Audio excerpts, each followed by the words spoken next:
Welcome to The Explainer. Today, we're opening up a highly strategic executive briefing directly from Project 54.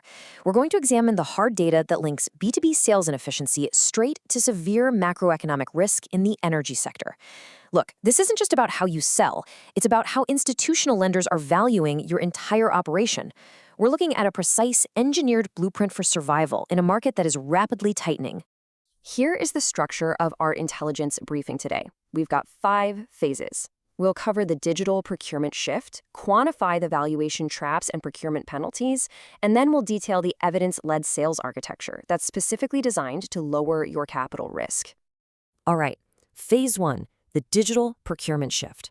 To really understand the risk here, we have to establish the baseline macro reality of the energy sector today.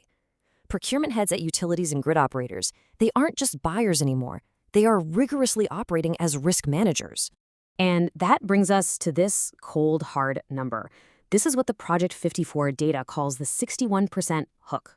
Right now, 61% of B2B buyers conduct their evaluation completely independently before they ever even engage a sales representative. If your outreach strategy relies on getting a prospect on the phone to explain your value, you're already missing the vast majority of the market's evaluation cycle. Because 61% of buyers prefer that rep-free evaluation, you absolutely must pivot. Just contrast the outdated promotional pitch, all that manual high-touch fluff, with a self-serve technical dossier. We're talking ungated technical specs, API documentation, and straightforward ROI calculators. This is what allows COOs and operations directors to de-risk your solution internally and compress their capital expenditure cycles without any friction. Moving to phase 2, the valuation trap quantified. So what actually happens when operators fail to adapt to this digital-first evaluation? Well, it stops being a marketing problem and instantly becomes a massive financial complication. Enter the 9-to-1 valuation trap. In today's lending environment, institutional lenders are literally using your digital maturity as a proxy for transition risk. If you're relying on manual, high-touch sales, lenders view that as a glaring signal of a carbon-heavy, lagging growth model, one that is completely ill-equipped for the energy transition. The crucial point here is exactly this ratio. Every single pound you spend on inefficient customer acquisition costs, your CAC, leads to a disproportionate 9-pound drop in your potential market valuation. Your inefficiency is literally bleeding market cap. And they do this through a very specific mechanism, your weighted average cost of capital, or WACC. Lenders actively increase your WACC to penalize you for technological lag. When your borrowing costs go up, it directly erodes your EBITDA, your core operational earnings. Worse than that, it compromises your firm's ability to actually finance the new renewable integration projects you desperately need to survive. It becomes this vicious cycle of persistent high costs. Phase 3, procurement lag and penalties. Let's connect these financial market realities directly to operational grid realities on the ground, because a technological lag isn't just some neutral delay. It carries harsh, very specific penalties. The evidence maps out the exact cost of delay. Notice the severe 15% spike in balancing costs. Data from regional grid operators shows us that delayed procurement of essential tools, things like AI, demand response solutions, leads directly to this massive expense just to maintain a grid equilibrium, all because a vendor couldn't get through the procurement process fast enough. And that 15% spike, it sets off a whole chain reaction of regulatory and compliance risks. Inefficiency hinders grid optimization, which regulators will aggressively penalize. In jurisdictions governed by the UK's Ofgem or the US's FERC, these spikes trigger strict regulatory audits, mandatory remedial actions, and can even result in restricted dividend payments. Procurement speed is no longer just a sales metric. It is absolutely a critical stability factor for the entire grid. As this 2025 Bloomberg NEF data perfectly summarizes, even though global energy transition investment hit a record $2.3 trillion, growth in mature sectors is actually slowing down.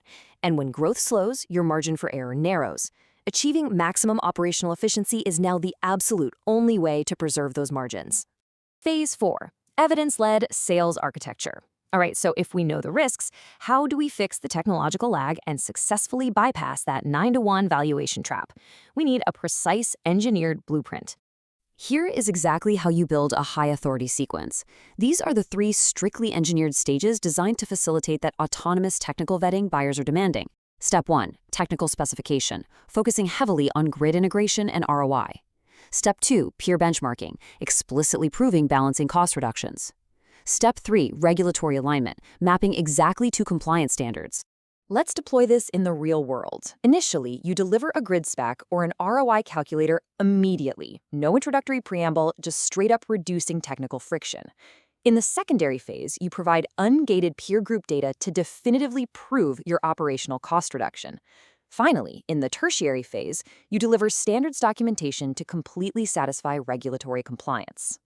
By rigidly executing this architecture, by the time a direct meeting actually occurs, the buyer has already completed their technical vetting. They are internally aligned. The incredible outcome here is that your sales function totally transforms from a sheer volume-based promotional tactic into a highly strategic consultation. Phase 5. Lowering capital risk. Let's bring this briefing to its macro-level conclusion and look at the ultimate strategic outcome for the C-suite. CFOs are using this data-first architecture as serious leverage. Think about it. If you run manual outreach, lenders see a high reliance on labor and inefficiency, which directly results in a high cost of debt. But if you implement scaled digital sequences, you demonstrate a lower CAC and agile execution. You prove operational agility. CFOs use this low-touch digital sales maturity to actively negotiate lower risk premiums with institutional lenders. In fact, leading firms are now taking these exact sales efficiency metrics and integrating them directly into their annual shareholder audits.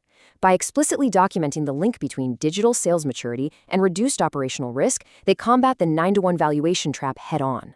This is exactly how the most advanced firms secure highly competitive transition capital in a very volatile energy market. So as we wrap up this executive briefing, I want to leave you with a final, undeniable question regarding the structural integrity of your own revenue operations. Is your outreach engine actually mitigating macroeconomic risk, or is it secretly inflating your weighted average cost of capital? Project 54. Revenue Architecture Engineered. Thank you for joining this explainer. Take a hard look at your architecture, and we'll see you next time.